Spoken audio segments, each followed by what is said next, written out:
Today, we've got a big upgrade for our Porsche GT4 as we're finally doing some engine tuning.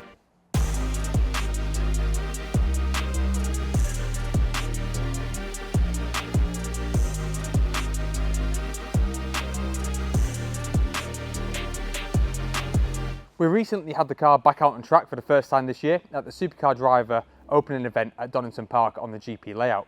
It was an opportunity for me to drive the car for a full day because last year the car was out on track an awful lot, but in the hands of our professional racing drivers, so we could collect all the data and bring it over to you. So I didn't get a lot of seat time on those track days, whereas this time I got to drive the car all day and really appreciate the difference that the kinematics kit has made to the chassis. The last time I was out at Donington Park in this car, it was completely standard, so I had a really nice before and after of what a difference that package had made to the car. And the biggest thing was the complete lack of understeer with the kit fitted. So I was able to push a lot harder and carry a lot more cornering speed through the corners. And it meant that out on track, we were gaining on a lot of the faster cars through the corners because we were able to carry so much more pace with so much confidence, as you will have seen in the previous video. But where we did start falling down and where it really started showing the disadvantage to the car was the lack of power. So we'd gain on the cars through the corners, such as the GT3 RSs or 911 turbos in some cases. And when we got to the straight to go for the overtake, because we were gaining on them all lap, they'd pull away just due to sheer power difference. And it was a bit frustrating that we couldn't quite gain enough and then keep the speed on the straight to do the overtake into the next corner. Normally when it comes to naturally aspirated engines, such as in the GT4, there's not much to be gained from an engine tune, unlike with a turbo engine. However, when it comes to the Porsche GT4, Porsche have actually restricted the power levels to keep it down in terms of pecking order compared to the GT3s and the GT3 RSs. So there is actually some more to be unlocked. So we've come down to Porsche engine tuning specialists Genome Design today, based near Leeds, and we're going to get a tune on this car and we're going to unlock some extra power and see what we can get out of the GT4 as a maximum without going too far in terms of modifications. We're with Nick from Genome Design now, and we're just going to talk a little bit about what Genome do and also what we're about to do to our GT4. So yeah, give us a bit of background on what Genome is. So Genome Design is essentially made up of two companies. Our sister company is AT Turbo, has been around for 50 years. One of their biggest products is Porsche. I've been tuning cars for 12 years and been in the sort of tuning aftermarket and motorsport industry for my whole career. So the reality was we wanted to do something that I was really passionate about. We have other brands that sort of we've done really well with, but Porsche has always been something that I'm very passionate about. So we set up Genome with the intention of building really good calibrations in-house, turbo kits that are manufactured next door in our sister company. And you've got quite a few Porsches outside as well. Yeah, there's a lot of Porsches outside, yeah. So it's grown really quickly. We spent the first year, so we incorporated the business, but then for the first year I bought two cars and just did loads and loads of development on the dyno before we even started to sort of talk about what we were doing. We didn't want to give any potential competitors any sort of idea of what we were going to be doing. Yeah. And as well, we wanted to make sure that we knew the brand and the product before we started to produce calibrations that were going out to production-ready cars. Sure. Nice. And this is your GT4 as well, so it's a chassis you're well versed with, you know the engine well as well. I mean, the 718 platform for us is massive. Strangely, because I bought two 911s with the intention of sort of rolling out 3-litre T stuff, which we've done, and we do well with that. But then a customer came to me and said, "Oh, I've seen a few bits about 718s, blah, blah, blah." So I bought a 718. Started on with the development on that, got some really good results, and then started to look at the exhaust packages and things that would improve it. And obviously we've found a really good platform. It's probably our busiest, like I say, is 718, and I think that sort of, it falls into a category where people are not as scared to tune them. Yeah. They're using them on track a lot anyway. The turboed models produce really good figures. Yeah. And it's a bit of a surprise to people that a normally aspirated car can produce such good results. Well, this is something we've sort of come across a lot because we mentioned to quite a few people we're going to get this tuned next. And they're like, well, it's not got any turbos on it, is there really any point? But with these in particular, there is a window for improvement, isn't there? Yeah, definitely. I mean, the GTS model is exactly the same. They just use the throttle control to stop it making power above 6,000 RPM. So that's the difference where the power comes from on a GTS. So you can take a GTS 4-litre, open the throttles up and essentially make it into a GT4.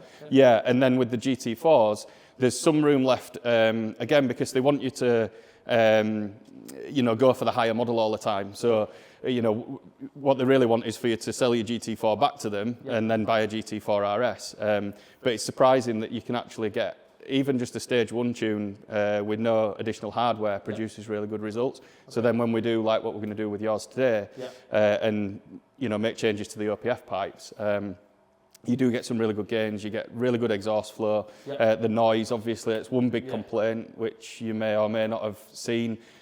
People complain all the time that it doesn't sound like a 981. It lost its rawness. Yeah, they're quite muffled. Yeah, exactly that. Yeah, and this brings it all back. So we're going to see that on the dyno. Yeah, I'm shortly. looking forward to hearing it. Yeah, very much looking forward to it. So. Yeah, the stage 1 is like a software tune. Stage 2 is what we're going for today, and that's with hardware. So we're just going to be replacing the OPF over axle pipes, just to get more airflow and just open up the engine a little bit more rather than it being quite restricted. Yeah, I mean, what you have is back pressure from the OPF. So by removing that, it allows us to run a little bit more ignition time in. You can be a little bit more aggressive with the knock control. You've got better gas flow, lifting the noise up. Your EGTs come down a little bit, which obviously helps. And more importantly, as a blend, that takes it back to where it sounds like a Porsche again. And that's the big thing. And as I say, when we get on the dyno shortly and it's high up in the rev range, it'll sound awesome. So something we're looking for from this tune is like last week on the Donington Park track day, turn 1 there, it's sort of, you're going too fast for second gear, but it's a bit too slow to click third as well. And the car, for me, just feels like it bogs down a little bit. So from this tune, are we going to get a little bit more mid-range torque just to help with that as well?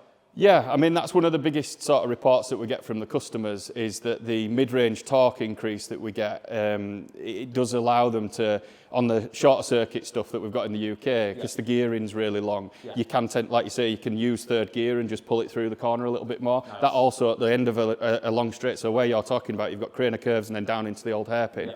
Because you've managed to pull it through the corner in third gear and you one less gear change, by the time you get to the point where you're braking, you've actually carried quite a lot of extra speed. So it's a real positive in that sense, and that's one of the big things that customers really sort of report back. Yeah, if we can fix that, I mean, we're going on track really soon with this, and with yours as well, and if we can fix that, it's going to drive so much better out on the track, so I'm really excited for that. Yeah, I think that's the main thing for us is obviously we've developed these great packages from a power and torque and all the rest of it point of view, so from a performance point of view.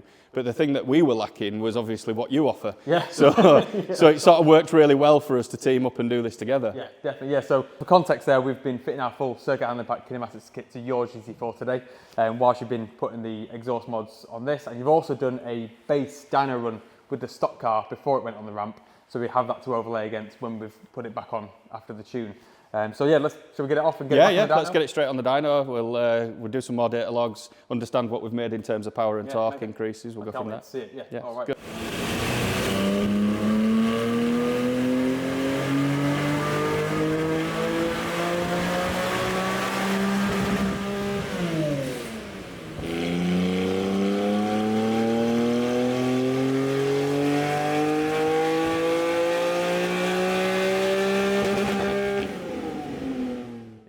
So we've just finished the final dyno run, and we've got the figures here on the screen as well. So shall we just run through the before and afters? Now we've got the pipes, filters and the tune on the car. Yeah, so now everything's done. I won't go too into it because I can literally rattle on for minutes and minutes here. However, what you've got here is the dotted line is your stock graph versus the solid lines, which are the tuned graph. Now, the blue is the power at the wheels, and as you can see, all the way through the rev range, we've picked up a whole boatload of power. Same goes for the torque, which is the green line. So again, right from 2,200 RPM, we're literally sitting all the way up. We're making extra torque and power there. And this is really the bit I'm more interested in, based on what we felt on track, which is it was bogging down. If we just weren't quite going fast enough to take third, it felt like it was bogging down. But now I'm hoping when we get this out on track, with that torque split, it's going to now have that torque to pull back into the rev range and get back on the cam, basically. Yeah, so essentially you're going to be able to be in a higher gear where you would usually drop to second to try and get out of the corner. You'll be able to stay in third gear and just pull through, which, again, followed on by a long straight, you're going to be carrying so much more speed into the next braking zone that it's going to make a huge difference on overall lap time. So previous to this, we were making 384 wheel horsepower, which at a 10% correction factor, which is... That's somewhat conservative, is a 10% correction, given that it's a rear-wheel drive diff. So that's a transmission loss, So at 384 wheel horsepower, that's 422 horsepower, which is pretty much what they quote from factory. Brake horsepower under. So we're now making 431 realistically. We had everything from 425 to 434, so taking an average, 431 at the wheels, using the same correction factor, is pretty much knocking on the door of 480 horsepower. It's a huge increase. Yeah, and then comparing that to a GT4 RS, they're 493 quoted at the engine. So we're getting up to those sort of numbers. It's a massive jump. It's almost huge. 50 brake horsepower. Yeah, and what people get hung up on is the figures up here. They want the sort of what people call the pub figures.